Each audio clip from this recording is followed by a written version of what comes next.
Hey guys, Kaylee here. And Tristan. Nice to see you guys again. We are the Rutledges with the long road of infertility. Rutledge style. Yeah. So. Yeah. Talking about the second part of our journey today. Yeah. Yeah. So something I want to tell you about is secondary infertility, which is where you can have one child, and then whenever you go to procreate another child, procreate, you can't. So, and it sucks. So that's kind of what you went through? Yeah, absolutely. That is definitely what I went through. I got pregnant at the age of 17 with our first kid, which actually, my first child at the age of 18 had her when I was, 17, had her when I was 18. She's actually from a previous marriage, but her dad passed away when she was 2, and Tristan and I were dating at that time, and he kind of just took over that role as a father. So. She's mine. Yep. So that's kind of a little bit about that. But secondary infertility is really a thing. I didn't know that it was a thing until actually I was watching the Today Show, and Dylan, I want to say her name's Dylan Driver, Dylan, I don't know, from the Today Show. She's an anchor on there. She doesn't watch the Today Show. I watch the Today Show. I love the Today Show. When I can. Okay. Like, when I can. Horrible show. No, it's not. Anyways. Those morning shows are garbage. What? No, not all of them are. Like, okay. some of them are very informational. Like this one. Dylan one on the segment out of the whole show. Dylan on the Today Show struggled with secondary infertility. And so, but yeah. Let's talk about how we got there, though. Yes, let's talk about how we got there. So we got married in 14. March of 2014. Started trying. Yep, immediately. Went to the doctor in 2014 for a plan of pregnancy. Yeah. Right? Yep. So went to OBGYN and got set up and started trying. The fun part. And yes, the fun part is... I had fun. I had fun, of course. Okay. So we started trying immediately. We got married in March of 2014, started trying immediately in March of 14. And then, each month would pass, and I'd either get my period, or I would take a test and it would be negative and not get my period for months because, I wasn't ovulating. I didn't know I wasn't ovulating. Yeah, that's frustrating because her cycle was irregular too, so she wouldn't have her period and be excited and then nothing. So yeah, and it broke my heart not seeing 2 pink lines on a stick. Yeah, it kind of just sucks. It's sad. Yeah. So that's at least for me. That's how I felt. Yeah, so. I felt like it was disappointing and tough. Yeah. But we persevered and continued on and found out a lot by going to the doctors and things like that. Yeah, so like in July of 2014, we went to the doctors, and I was just saying, hey, we're pregnancy planning, but at that point we hadn't been trying for a year, and women under the age of 13 or 36. 35? No, 36. Whatever. 36, I said 13. 36, they want you to try for a full year. Yeah. So at that point, we hadn't been trying for a full year. Yeah. So, not a big deal. I guess we'll just keep having some fun and, pushing through. That's mine. I'm supposed to be the one. Never mind. So we just kept having fun, and then March of 2006. So then we went through all of 2015. Yeah, nothing. Just like, okay, we're gonna do this on our own. She would have to have her period started for her sometimes because it was so irregular. Yeah, and so I use a OBGYN here in town, Dr. Lacey, and his nurse practitioner, Susan. Amazing. I love them to death. And so we were in there one day when I needed to get my period jump started, and what did Susan tell you? She's basically said that this medicine was like PMS in a bottle.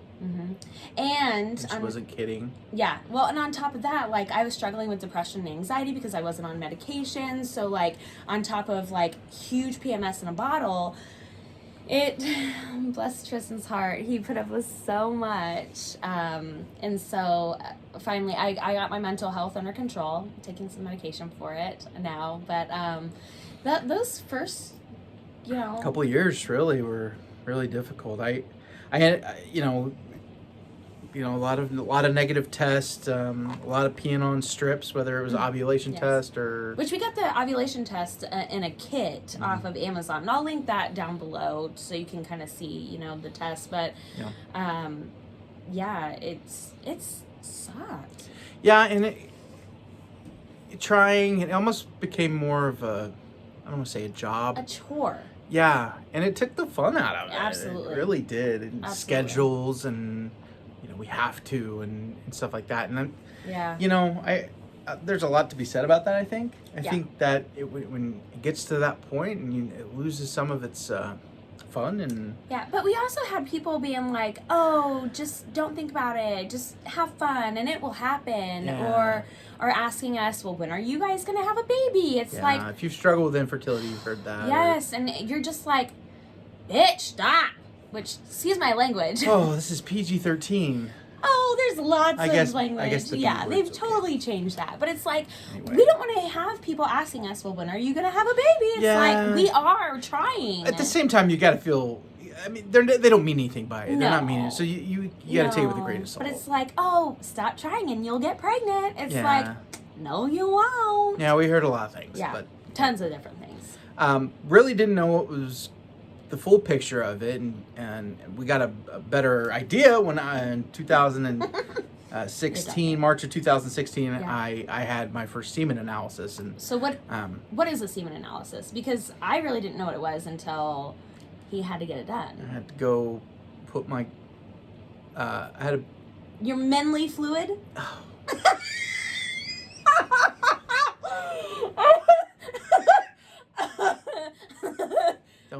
Don't ever say that. I had to go and I had to turn in specimens of my semen to doctors. Semen is such a disgusting word.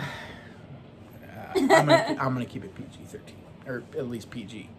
Anyway, so had my first semen analysis, checks for amount and shape and mobility and that type of thing. And so there's one other. So like amount, mobility, shape, and then there's one more. What is it? Movement, like how fast they go, right? I don't know. It doesn't matter because really, the thing we found out was I had extremely low sperm count. Yeah. So that makes you feel great as a guy, but. But like, so how we found out actually? What was your sperm count? So I had 1 million sperm per milliliter. So it sounds like a lot. It's actually a very, very small amount. It's supposed to be 20 million per milliliter. So he has 19 million short. No big deal. Yeah. So but we found out. Well, let me tell how I found out. I was in the middle of class. And they call me, and I'm like, oh, let me just go. And then I find out, and I'm like, oh my God, how am I supposed to tell him? It's so low. I found out on my own. Like she. No, you didn't. I came home and told you. No, I had the report already. False. I came home and told him. Okay. Why was she upset about it? Right? It was me. Because. It affected both of us. Yeah. So, had a couple more. I think the highest. I got up to like 4 million per million per milliliter. Yeah. Still a small amount, but But who'd you have to go see? I had to go see a urologist. They did some other testing, and so really that was the only thing. They said that they could do exploratory surgery to see if there's anything, but I mean nothing else was. No man wants to have exploratory surgery. No, not on the boys. Keep the boys. But so you had to have blood drawn to check your pituitary gland to see if you're producing whatever. Yeah, I had a lot of tests. Yeah, lots of tests. And so that was a big piece of the puzzle. We found out that was. That's only half the puzzle, though, right? Yeah, and I think we're going to talk more about the other half. No. now? Well, just like my part. Okay. Okay, so then I went to the doctors to see if and this was in September of 2016, to see if I was ovulating. And it came out that I was not ovulating, so they put me on Femera, I think it's called, to where it would ovulate. Well, after one dose, wasn't ovulating, so then they upped the dose a little bit, wasn't ovulating. So on the third month, so November 30th of 2016, they upped the dose, and I was taking 7.5 milligrams of Femera, which sounds like a lot. And most people that I've talked to have only had to take like the first dose, which is pretty low.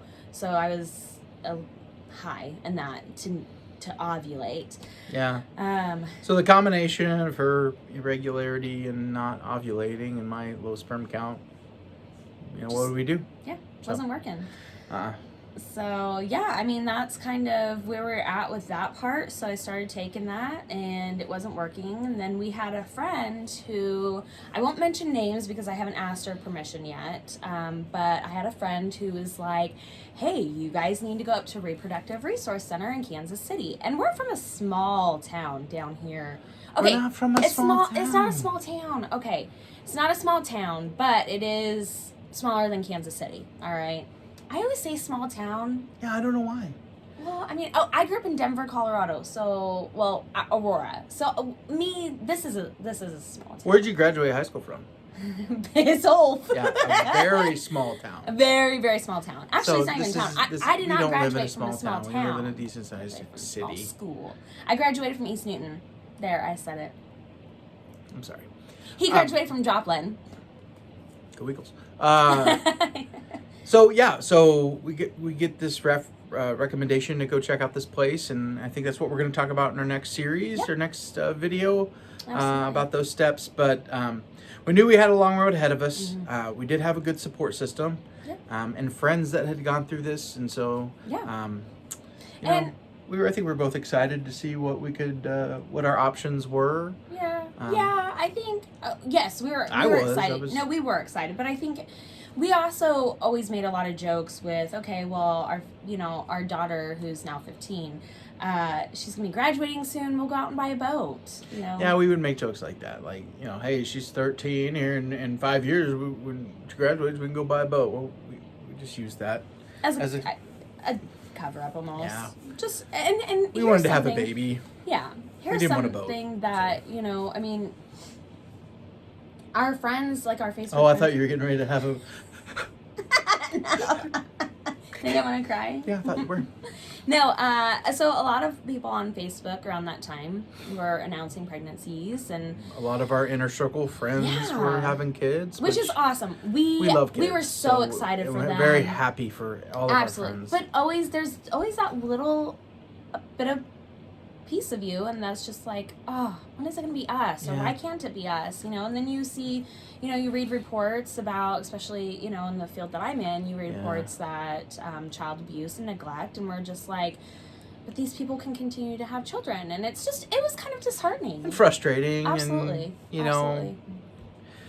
Anyway, thanks for watching. I am hoping to have some people who are going through infertility issues, or who have been through infertility issues, on as guests at some point, maybe a little bit later down the road. But we want them to be able to feel comfortable enough to share their journey with others. Like I said in the last video, infertility is. We don't want it to be a taboo word. We don't want it to be a dirty word. We want it out there. Yeah. Like, it's okay, that we're struggling with infertility. It sucks. It's not okay, but it is okay to talk about. And chances are somebody who has or is or will be suffering from it. 1 in 8, typically, I think it's the 1 in 8 is miscarriage, and 1 in 4, 1 in 8, I think, is the infertility problems. So,